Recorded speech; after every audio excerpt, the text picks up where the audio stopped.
નમસ્કાર વિદ્યાર્થી મિત્રો, વંદે ક્લાસીસ યુટ્યુબ ચેનલમાં આપનું હાર્દિક સ્વાગત છે। આજના વિડીયોમાં આપણે ગુજરાત સેકન્ડરી અને higher secondary education board Gandhinagar દ્વારા જે તારીખ 1/4/2024ના રોજ જે એકમ કસોટી લેવાય છે પ્રશ્ન બેંક આધારિત, તેમાં આજે આપણે ધોરણ 10ના ગુજરાતી વિષયના ક્વેશ્ચન બેંક 5 એટલે કે પ્રશ્ન બેંક 5 જે લેવાની છે તેની સંપૂર્ણ સોલ્યુશન જોવાના છે। આપણી ચેનલ પર છે ધોરણ 10 માટે બધા વિડીયો મૂકવામાં આવે છે પરીક્ષાલક્ષી। આપણી ચેનલ પર છે ધોરણ 10ની ગાળા અસાઇનમેન્ટ મૂકી દીધું છે, તે બધાની લિંક તમને તેમાંથી મળી જશે। તો ચાલો આજનો વિડીયો આપણે છે શરૂઆત કરીએ। આજે પ્રશ્ન બેંક છે તમારે કુલ 25 ગુણની રહેવાની છે અને આ જે પ્રશ્ન બેંકમાંથી છે તમારી શાળામાં છે એકમ કસોટી છે તમારે લેવામાં આવશે, તેના પર છે તમારે 25 ગુણ રહેશે। તો વિભાગ એ જ શરૂઆત કરીએ છીએ જે કુલ તમારે 9 ગુણનો રહેવાનો છે। સૌથી પહેલાં છે તમારે જોડકા જોડવાના છે, ગમે તે એક આવશે તમારે, કુલ તમારે 2 માર્ક્સના જોડકા પૂછાશે। સૌથી પહેલાં પેલું છે કૃતિ અને કર્તામાં જોડવાના છે। પેલું છે ભૂખ્યા ભૂંડી પીક, તેમાં જવાબ છે તમારે આવશે બ એટલે પન્નાલાલ પટેલ। બીજું છે વિરલ વિભૂતિ, તેમાં આવશે ક એટલે કે આત્માર્પિત અપૂર્વજી। અથવા છે તેમાં પેલું છે હિમાલયમાં એક સાહસ, તો તે તમારે છે પ્રવાસ નિબંધ છે એટલે જવાબમાં આવશે ક। બીજું છે ભૂખ્યા ભૂંડી પીક, તે તમારે છે નવલકથા અંશ છે જે પન્નાલાલ પટેલની છે, જવાબમાં તમારે આવશે અ। ત્યાર પછી છે અથવા અંશ છે તેનું જ કૃતિ અને પાત્ર જોડવાના છે। ભૂખ્યા ભૂંડી પીક, તેમાં જવાબમાં તમારે આવશે કાળું, તેમાં છે કાળું પાત્ર આવે છે। બીજું છે વિરલ વિભૂતિ, તેમાં તમારે જવાબમાં છે આવશે અ એટલે કે તબકભાઈ, તેનો અથવા છે પાત્ર અને ઉક્તિ જોડવાના છે। સુંદરજી શેઠ, તેમાં જવાબમાં છે આવશે અ એટલે કે એ ઠૂઠિયા ક્યાં જાય છે એમ। બીજું છે સંત, તેમાં જવાબમાં આવશે ક એટલે કે દેહ નહીં આત્મા મૂલ્ય સમાન છે અથવા તો મૂલ્યવાન છે, તેમાં અથવા છે કૃતિ અને મૂળ સંગ્રહ જોડવાના છે, એટલે કે જે કૃતિ છે તેમાંથી કેમાંથી લેવામાં આવેલી છે તે તમારે જોડવાનું છે। પેલું છે હિમાલયમાં એક સાહસ, તે તમારે છે લેવામાં આવેલો છે માનવીની ભવાઈમાંથી, તેમાં જવાબમાં તમારે આવશે ક એટલે કે મારી જીવન કથા। બીજું છે ભૂખ્યા ભૂંડી બીક, તે તમારે લેવામાં આવેલું છે માનવીની ભવાઈમાંથી, જવાબમાં આવશે અ। ત્યાર પછી છે એક વાક્યના પ્રશ્ન છે, તો તમે નહીતરમાં લખી શકો છો 100 માર્ક સુધીને, હું તમે છે અહીં લખીને બતાવતો નથી, તમે તેને સ્ક્રીન જોઈ શકો છો। તમારી જે PDF ફાઇલ છે આપણી વેબસાઇટ પરથી મળી રહેશે, તે લિંક તમને તેમાંથી મળી જશે। આગળ આપેલું છે 3 વાક્યના પ્રશ્ન જવાબ છે, તે પણ તમારે તેના પર તમારે છે કુલ 2 ગુણ રહેશે। ત્યાર પછી મુદ્દાસર પ્રશ્ન છે, તેના તમારે કુલ 3 ગુણ રહેશે। આગળ છે વિભાગ બી પદ્ય વિભાગ છે, તે પણ તમારે 9 ગુણની અંદર છે। જોડકા આપેલા છે 2 ગુણ માટેના, કૃતિ અને સાહિત્ય પ્રકાર જોડવાના છે। પેલું છે એક બપોરે, જવાબમાં આવશે ક એટલે કે ઉર્મી કાવ્ય। બીજું છે ચાંદલિયો, તે તમારે છે લોકગીત છે, જવાબમાં આવશે અ। ત્યાર પછી છે કૃતિ સાહિત્ય પ્રકાર જોડવાના છે, તેનું અથવાનું જોડકું છે। પેલું છે દીપ હોલવું, તેમાં જવાબમાં છે અહીંયા આવશે ક એટલે કે હાઈકુ છે તે।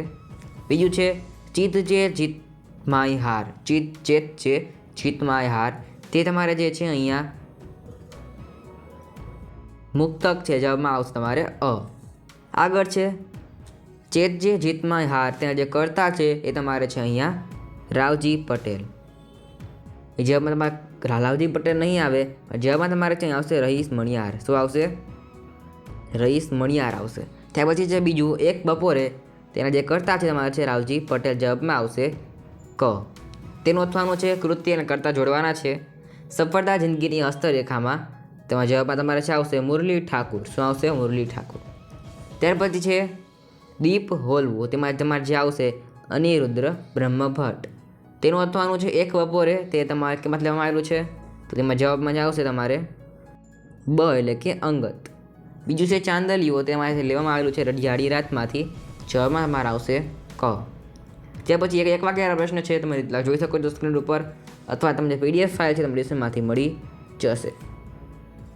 ત્યાર પછી આપેલું છે તમારે 3-4 વાક્યના પ્રશ્ન છે, ત્યારબાદ 10 વાક્યના જે પ્રશ્ન આપેલા છે તમે જોઈ શકો છો, તેના પર તમારે કુલ 3 ગુણ છે। હવે છે પછી તમને આપેલો છે વિભાગ સી એટલે કે વ્યાકરણ વિભાગ, તેનું આપણે સોલ્યુશન જોઈએ છીએ। તો સૌથી પહેલાં આપેલું છે વાક્યમાં અલંકારનો પ્રકાર ઓળખાવો, ગમે તે એક લખવાનો છે, કુલ તેના તમારે 1 ગુણ છે। તો જોઈએ આપણે તેનું સોલ્યુશન। પેલું આપેલું છે વર્ષા તમારી રાહ જુએ છે, તો જવાબમાં આવશે તમારે શ્લેષ અલંકાર, કયો આવશે શ્લેષ અલંકાર।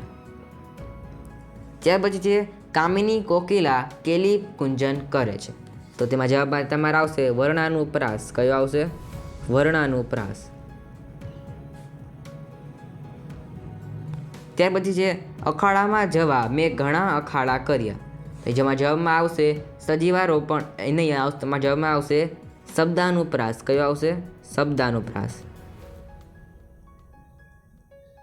ત્યાર પછી છે લડી લડીને હેત કરતા વાંસના ઝૂંડના ઝૂંડ.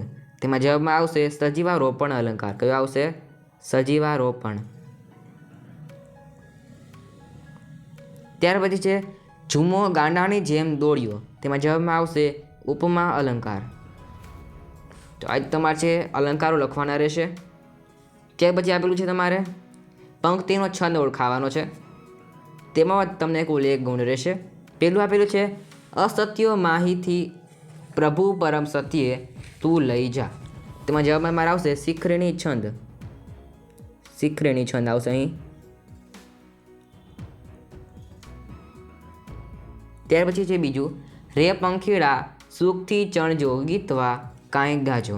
તેમાં જવાબમાં આવશે મંદાક્રાંતા.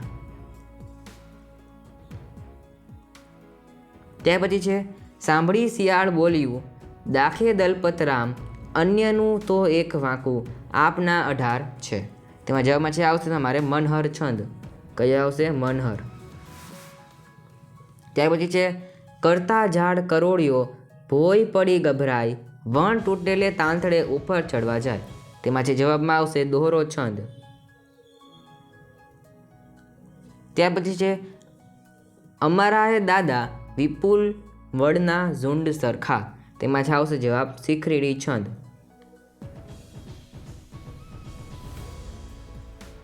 આજ તમારે છે છંદ લખવાના રહેશે અહીં. ત્યાં તમારે કુલ 1 ગુણ રહેશે. આગળ આપણે જોઈએ છીએ બંધારણ જણાવવાનું છે છંદનું. તે તમે લખી શકો છો, પણ હું તમને અહીં છે જણાવી દઉં છું. પહેલું છે અનુષ્ટુપ છંદ.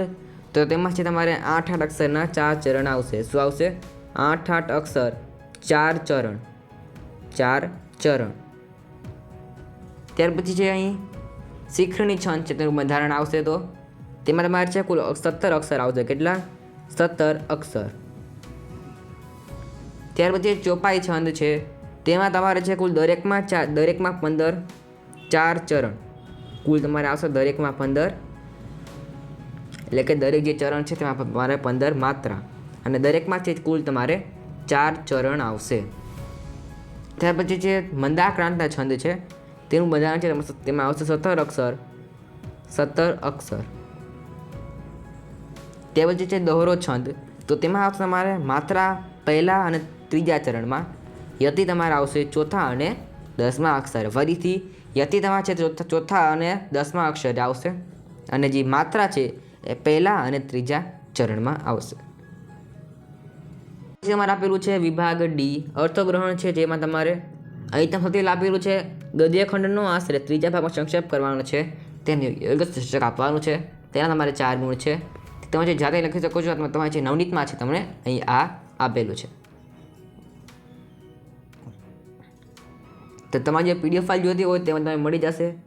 તેની લિંક છે આપણે નીચે આપેલી છે ડિસ્ક્રિપ્શન બોક્સની અંદરથી, ત્યાં તમે જાને મેળવી શકો છો.